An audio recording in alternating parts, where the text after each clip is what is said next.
WUSA 9's commitment to reporting on the environment has been keeping us pretty busy since the inauguration of President Donald Trump.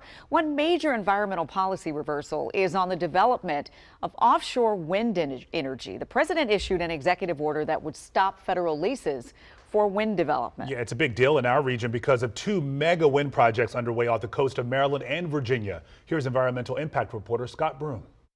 If you want to know how big the wind energy business is in our region, just look at the video supplied by Dominion Energy of what's already going on. Every one of the wind towers now being installed off the Virginia coast weigh 1,500 tons, requiring an ocean-going ship to move them. There are already 78 foundations installed in the ocean bottom off the coast of Virginia. And right before the presidential election, another company, U.S. Wind, got federal approval from the Biden administration to put in 114 wind towers off the coast of Ocean City, Maryland.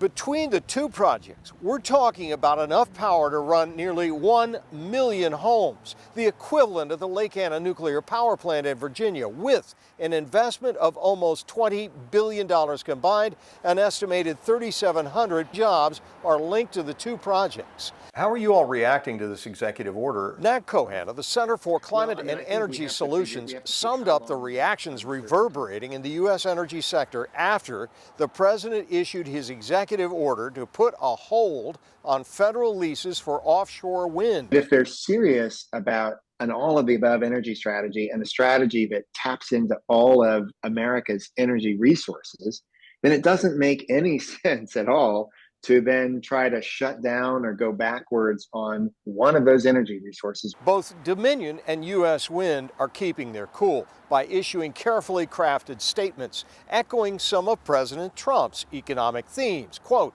U.S. Wind's projects are poised to deliver on the president's promise of achieving American energy dominance, a U.S. Wind statement said.